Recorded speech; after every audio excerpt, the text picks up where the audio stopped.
I want to thank everybody for coming. You know, this is a testament to the power of God's love that dwells within each and every one of us, to see how many people are committed to the RGM, as Jeff just pointed out a few moments ago.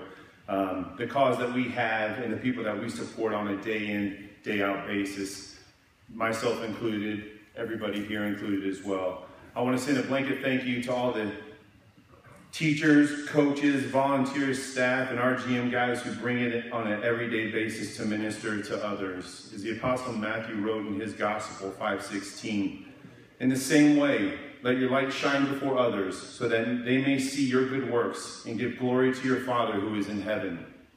He goes on to say in 5:42, give to the one who begs from you, and do not refuse the one who would borrow from you. We are all living examples of our unofficial mission statement through Redwood Gospel Ministries. We help the least, the last, and the lost, all of which I was just over 15 months ago. You see, on January 8th, 2014, this was me. This is me just 1 year, 3 months and 23 days ago.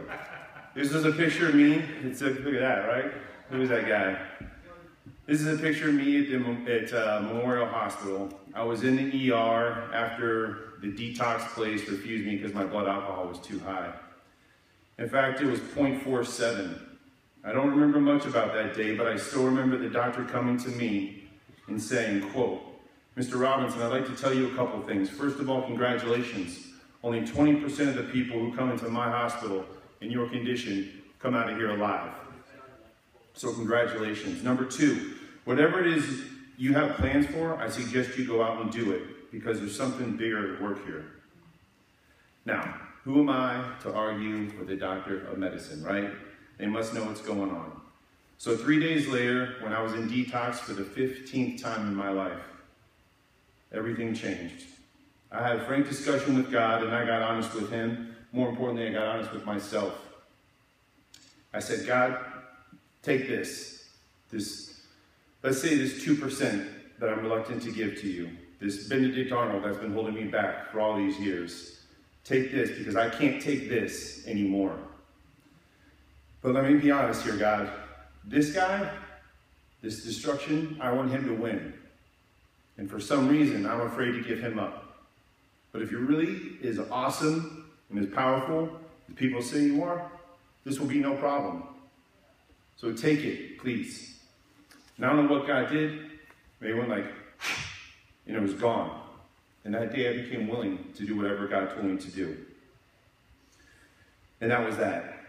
So God did it that day, and He still does it. Believe me, what you see in front of you today has nothing to do with me. I'm not the one who has the strength to stay sober. I give that to God, and He does it for me. I'm not the one who brings compassion every day to members, to guests at the RGM. I certainly don't bring compassion every day to some of the program members, and if you can ask them and they'll tell you, right? But when I do, it's God that does it. Believe me when I tell you that I'm a recovering alcoholic of the worst variety. I was godless, I was homeless, I was jobless, I was a non-father, a non-brother, a non-factor in life just a short time ago. I didn't do any of this. All I did was surrender, and God has taken it from there. This is what else God has done for me in the past 15 months. And this is where my inner Tony Robbins comes to life, because I just get excited about what's going on here. I've been baptized. I have a church that I attend and volunteer at every week. I have a growing relationship with Jesus Christ, who paid on the cross for my sins. I have a mentor, a sponsor, a home group, a commitment. I've worked the steps of Alcoholics Anonymous. Where I was once a nobody, that's not the case anymore. Where I was once a non-brother and a non-son, I now have a family who knows about what's going on in my life, and they're proud of what I'm doing on an everyday basis.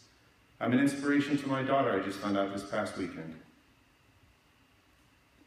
Where I was once a non-factor, I now have a job with the Redwood Gospel Mission where I can give back so freely what was given to me.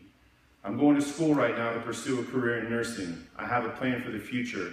I have a goal in life, and most importantly, I have God. I used to be a non-father, as I said, an absentee father. My past actions stripped me of the ability to be an everyday dad for my daughter, Mia.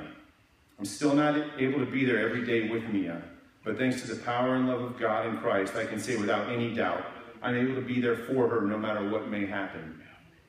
Now, my life isn't all rainbows and unicorns, but it is much better. And let me give you this recent event in my life as an example. I had to go back to the ER, the same ER that I was at 15 months ago, because I have a herniated disc and I have sciatic pains. The doctor was asking me a variety of questions, trying to figure out where my pain is and how bad. And as I was laying on the gurney, he was kind of checking out the computer screen and asking me questions and looking at me really funny, and then looking at his screen, and then he's kind of scratching his head. And finally he looks at me and he says, "Mr. Robinson, have you been here before?" And I kind of chuckled and I said, "Yeah, I was here on January 8th of last year." And the doctor said, "Yeah, I was looking at your chart and back, and then again here, and I'm thinking to myself, what I see on paper cannot be the same man in front of me right now. It looks like you finally got your act together, Mr. Robinson." And well, guys, who am I to argue with a medical doctor, right? He knows. And what I said to him was, all I did was find God. I have no idea what tomorrow brings, let alone another 1 year, 3 months, and 23 days from today. But if it's anything like the previous ones, then I'm sure to be blessed beyond my wildest dreams. The current life verse that I go with, one I try to remember first thing in the morning, is also from the Apostle Matthew. It's chapter 6, verse 33, it reads, "Seek first his kingdom and righteousness, and all of these things shall be given to you as well." It's proved to be true in my life and the life of many others. I seek him, and he gives back to me. Thank you, and God bless.